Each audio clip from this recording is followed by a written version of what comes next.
Bonjour, bienvenue pour une nouvelle vidéo. Alors aujourd'hui, ça sera, on va dire, c'est une vidéo unboxing qui n'en est pas tout à fait une, car j'ai déjà ouvert le colis. Car maintenant, les colis, dès qu'ils arrivent, je les ouvre, je dégage le carton tout de suite. Avec la situation actuelle, c'est un peu normal. Donc, un colis de chez Maxi Scoot. Donc là, j'ai un écrou de noix d'embrayage. Je crois que c'est l'écrou de noix d'embrayage, celui-là. Ouais. Et là, nous avons un tambour, un barillet de sélection de vitesse AM6 en marque Top Performance en Ergal 55.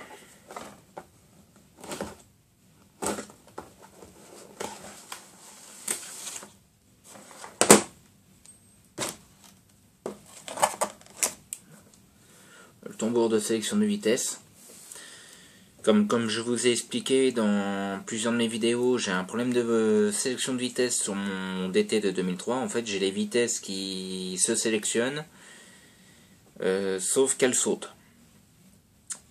Étant donné que je n'arrive pas à savoir de quoi que ça vient, je sais que ça vient pas de la boîte parce que la boîte est neuve, j'ai décidé de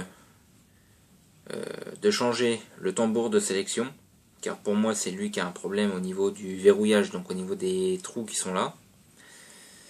Donc je change les rondelles de boîte, toutes les rondelles de boîte de vitesse, donc la rondelle du tambour de sélection qui vient là, les deux rondelles de l'axe de sélecteur. Je change tous les éléments de l'arbre de sélecteur, parce que l'arbre avait été changé mais je n'avais pas changé les éléments qui étaient dessus.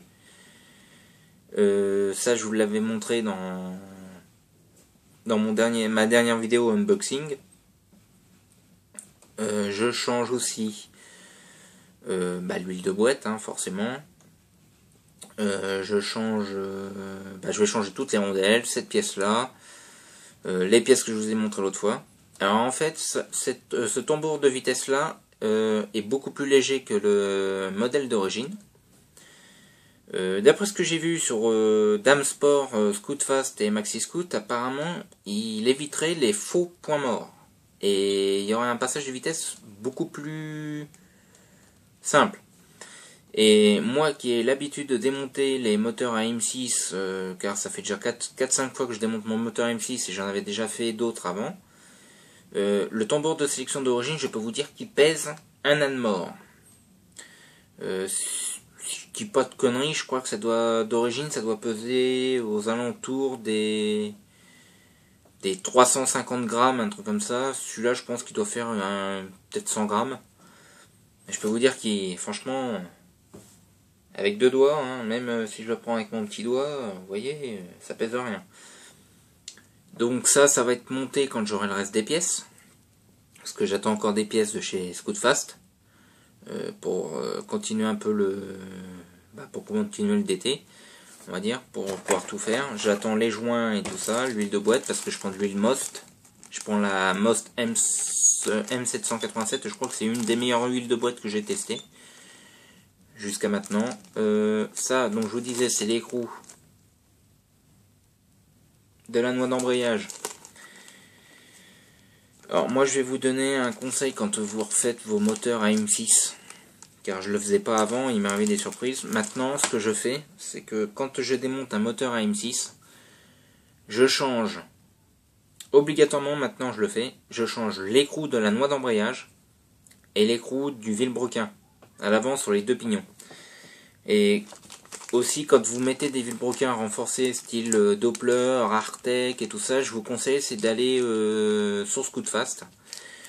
Ils vendent des écrous d'embrayage Most, des écrous d'embrayage Most, pardon, non, je me suis trompé, des écrous de vilebrequin côté embrayage Most. Ça vaut 4,90 € je crois. C'est le fameux écrou oblong là, sauf qu'il est creusé 1 mm plus profond, ce qui fait qu'il sert un petit peu plus. Avant, quand j'avais le DT, au tout début que j'ai eu la DT, en fait, l'ancien propriétaire a changé le vilebrequin, donc il a mis un vilebrequin renforcé, il a laissé l'écrou d'origine. Ce qui s'est passé, c'est que vu que l'écrou d'origine, sur certains vilebrequins renforcés, la soie dépasse un peu plus.